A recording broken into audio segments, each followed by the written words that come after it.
আসসালামু আলাইকুম প্রিয় শিক্ষার্থী। আজকে পঞ্চম অধ্যায়ে যে সৃজনশীলের ধারা অব্যাহত ছিল আমাদের, সেই ধারার আজকে তৃতীয় পাঠ নিয়ে আমি তোমাদের সাথে আছি, মোহাম্মদ শামজুল হক রাজু। আজকে মূলত আমরা তৃতীয় পাঠে শিখবো হলো অ্যালগরিদম। তো আমরা গত দ্বিতীয় পাঠে শিখছিলাম ফ্লোচার্ট এবং আমরা প্রথম পাঠে শিখছিলাম সি প্রোগ্রাম। আজকে মূলত আমাদের বিষয়টা হচ্ছে অ্যালগরিদম এবং আমরা অ্যালগরিদমটা কিভাবে করব মূলত সেটা তোমাদের দেখি। চলো আমরা ক্লাসটি শুরু করি।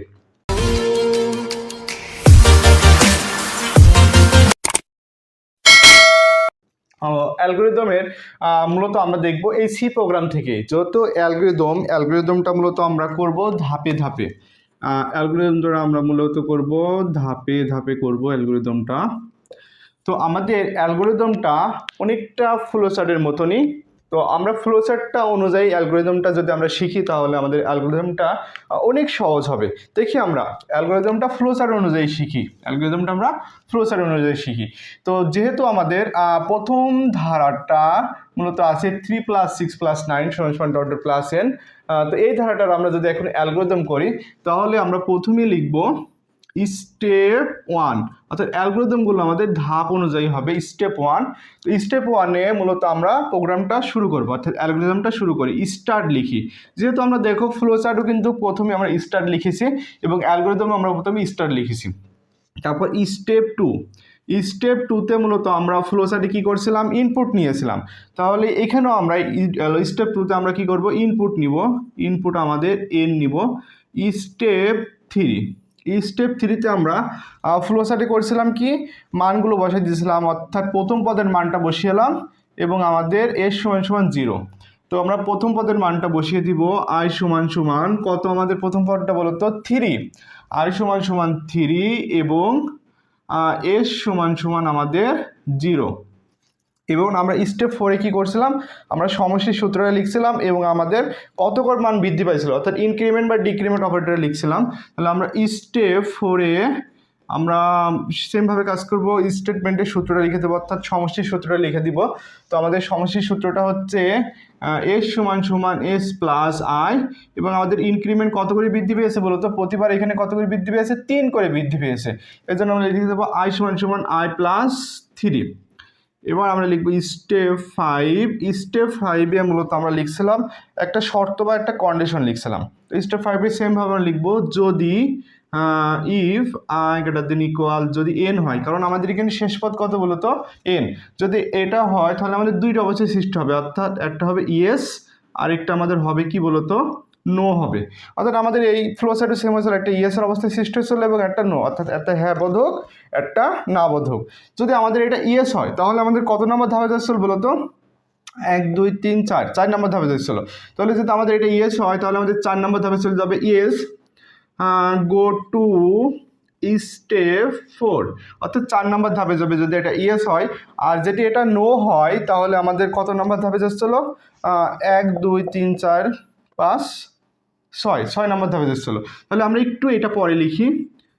স্টেপ 6-এ আমরা কিন্তু এসে পেয়েছিলাম যে প্রিন্ট দিয়ে দিচ্ছিলাম। তাহলে আমরা প্রিন্ট দিয়ে দিই, প্রিন্ট এস। স্টেপ 7 আমাদের প্রোগ্রামটা কী হয়ে যাবে বলতো, ইন্ড হয়ে যাবে, অর্থাৎ শেষ হয়ে যাবে। তো আমরা একটা বিষয় বাকি রেখেছি, নো। যদি স্টেপ 5-এ যদি এটা সত্য হতো তাহলে আমাদের কয় নম্বর ধাপে যাচ্ছিলো, 4 নম্বর ধাপে যাচ্ছিলো। আর যদি নো হতো তাহলে আমাদের যেত কত নম্বরে, 6 নম্বরে। তাহলে আমরা নো হলে লিখি গো টু স্টেপ 6, অর্থাৎ আমাদের 6 নম্বর ধাপে যাবে। 6 নম্বর ধাপের পরে আমাদের 7 নম্বর ধাপে এসে অ্যালগরিদমটা শেষ হয়ে যাবে। তো আমরা যেহেতু বাকিগুলো কিভাবে করতে হবে তোমরা জানোই, বাকিগুলো সামান্য পরিবর্তন করতে হবে, ইনিশিয়ালাইজেশনের মান পরিবর্তন করতে হবে, তারপর কত করে ইনক্রিমেন্ট হচ্ছে, কত করে বৃদ্ধি পাচ্ছে সেটা পরিবর্তন করতে হবে, এবং আমাদের যদি পাওয়ার থাকে তাহলে পাওয়ারগুলো কীভাবে পরিবর্তন করতে হবে। তারপরেও আমি তোমাদের এই অ্যালগরিদমটা, এই বাকি যে অ্যালগরিদম দুটো আছে আমি একটু চেঞ্জ করে দেখাই তোমাদের। যদি এই অ্যালগরিদমটা আমরা এই ধারাটার অ্যালগরিদম করি তাহলে আমাদের প্রথম পদ কত থাকছে, 1 থাকছে। তাহলে আমরা এখানে ইনিশিয়ালাইজেশনের মান কত লিখবো বলো তো, 1 লিখবো। মান কত করে বৃদ্ধি পাচ্ছে, প্রতিবারে 1 করে বৃদ্ধি পাচ্ছে। তাহলে আমরা এখানে লিখে দিব i ++ 1 করে বৃদ্ধি পাচ্ছে। তাহলে আমাদের আরেকটা কিছু বাকি আছে না, আমাদের আর কিছু বাকি নেই, কারণ আমাদের শেষ পদ ছিল n। তাহলে আমাদের অ্যালগরিদমটা কিন্তু কমপ্লিট হয়ে গেল। যদি আমাদের এমন পাওয়ারের ধারা আসে তাহলে আমরা সেভাবে কি করব, তো আমরা প্রথমেই ভাববো যে প্রত্যেকটা ধারার পাওয়ার নাই, প্রত্যেকটা ধারার পাওয়ার নাই, এবং পাওয়ার নাই ফিল করে আমরা এই স্টেটমেন্ট বারের সবগুলো সেমভাবে কমপ্লিট করে ফেলবো। তো দেখি প্রথম পদ আমাদের কত আছে, 2 আছে, আমরা 2 লিখে দিলাম, আমরা 2 লিখে দিই প্রথম পদটা, এবং আমাদের মান কত করে বৃদ্ধি পাচ্ছে বলো তো, 3 করে বৃদ্ধি পাচ্ছে। তাহলে আমরা এখানে লিখে দিই i সমান সমান i প্লাস 3। এবং আমাদের এবার ভাববো যে প্রত্যেকটার পাওয়ার আছে, পাওয়ার কত করে ছিল বলো তো, 2 করে ছিল, পাওয়ার 2 করে ছিল। তাহলে আমরা এখানে লিখবো i s সমান সমান s প্লাস পাওয়ার i কমা 2। আচ্ছা, যদি পাওয়ার আমাদের 5 থাকতো তাহলে আমরা কি লিখতাম, i কমা 5 লিখতাম। যদি 10 থাকতো আমরা কি লিখতাম, i কমা 10 লিখতাম।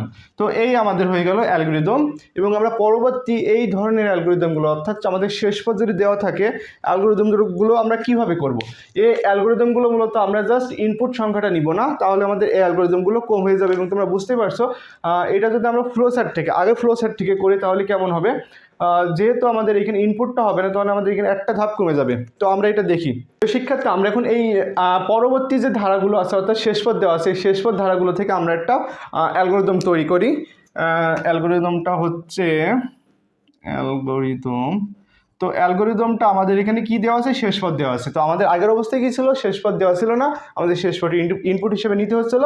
তো এবার আমাদের কি দেওয়া আছে, শেষ পদটা দেওয়া আছে। এবার আমরা ইনপুট হিসেবে শেষ পদটা যেহেতু দেওয়া আছে নিব না। তো আমরা স্টেপ 1 লিখলাম, লিখে আমরা স্টেপ 1 স্টার্ট, প্রোগ্রামটা স্টার্ট করলাম।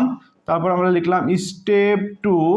এখানে আমরা ইনপুটটা নিব না, আমরা সরাসরি মানগুলো বসিয়ে দেবো। ইনিশিয়ালাইজেশনের মানটা বসিয়ে দিব, অর্থাৎ এস এর মানটা বসিয়ে দেব।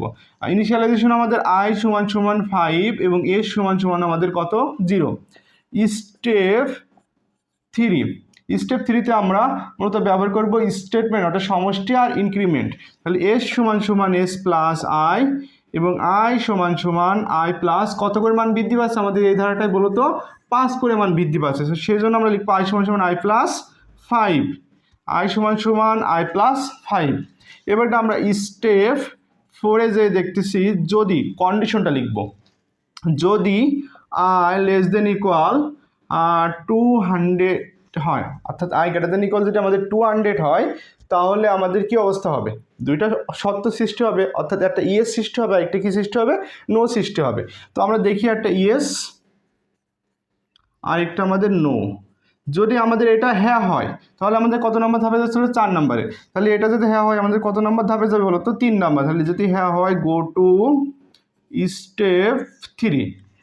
স্টেপ 5টা আমরা লিখে তারপরে আমরা নোটা কমপ্লিট করব। স্টেপ 5-এ আমরা প্রিন্ট দিয়ে দিব, প্রিন্ট এস, এবং স্টেপ 6-এ আমরা প্রোগ্রামটা কি করে দিব, শেষ করে দিব। অর্থাৎ যদি আমাদের নো হয় তাহলে আমরা অবশ্যই লিখে দিব গো টু স্টেপ 5।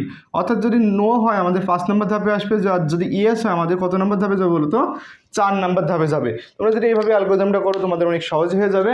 এবং পরবর্তী অ্যালগরিদমগুলো কী ধরনের পরিবর্তন করতে হবে, আশা করি আমার প্রথম এবং দ্বিতীয় পার্টটা দেখার পরে তোমাদের এই ধরনের প্রবলেমগুলো আর হচ্ছে না। দেখি আমরা। তো প্রথম পদ আমাদের দেওয়া আছে 10, দ্বিতীয় পদ দেওয়া আছে 20, অর্থাৎ 20 দেওয়া আছে। তো আমরা কী ধরনের পরিবর্তন করবো বলুন তো, আমরা যদি এই ধারাটা করি তাহলে আমাদের প্রথম পদটা দেওয়া আছে 10, তাহলে আমরা এখানে প্রথম পদের জায়গায় 10 লিখে দিব। মান কত করে বৃদ্ধি পেয়েছে, প্রতিবার 10 করে। তাহলে আমরা এখানে লিখে দিব i সমান সমান i প্লাস 10। এবং আমাদের কন্ডিশনটা কি হবে, শেষ পদ্ধতিতে 100 দেওয়া আছে, আমাদের কন্ডিশনটা হবে i লেস দেন ইকুয়াল কত বলো তো, 100। এই যে আমাদের হয়ে গেল। তো আমাদের যদি এই ধারাটা করতে হয়, তোমরা এটাও বুঝতে পারছো যে এই ধারাটা কী ধরনের পরিবর্তন করতে হবে। তো যেহেতু আমাদের যদি কোনো পাওয়ারের ধারা থাকে, সেক্ষেত্রে আমরা কি করব, পাওয়ারের ধারাগুলো প্রথমেই ফিল করব, পাওয়ার নাই, এবং আমরা ধারাটা সেমভাবে করব, জাস্ট আমরা সামরিক পরিবর্তন করব, জাস্ট এই যে সমষ্টির সূত্রের জায়গায় পরিবর্তন করব। আশা করি তোমরা লাস্টের এই প্রোগ্রামটা অবশ্যই পারবা, এবং তোমরা অবশ্যই এই 6টা যে প্রোগ্রাম আমি 6টা প্রোগ্রাম করলাম, 6টা প্রোগ্রামের 3টা পার্ট করেছি। তোমরা যদি 3টা পার্ট দেখো, পঞ্চম অধ্যায় থেকে তোমরা অবশ্যই এক সেট প্রশ্ন বা 2 সেট প্রশ্নের অ্যান্সার করতে পারবা। এবং তোমরা যদি এখান থেকে 2 সেট প্রশ্নের অ্যান্সার করতে পারো তোমরা টোটালি 20 মার্ক পেয়ে যাবা। আর অন্যান্য অধ্যায় থেকে কিছু নাম্বার ক্যারি করলে তোমরা আইসিটিতে সর্বোচ্চ নাম্বার অর্জন করতে পারবা। তোমরা সবাই অনেক ভালো থেকো, সুস্থ থেকো, এবং আমি খুব দ্রুত 4র্থ অধ্যায়ের সব সৃজনশীলগুলো আলোচনা করব। তোমরা অবশ্যই আমার পাশে থেকো এবং আমার চ্যানেলটাকে অবশ্যই তোমরা সাবস্ক্রাইব করে দিও। সবাইকে অসংখ্য ধন্যবাদ।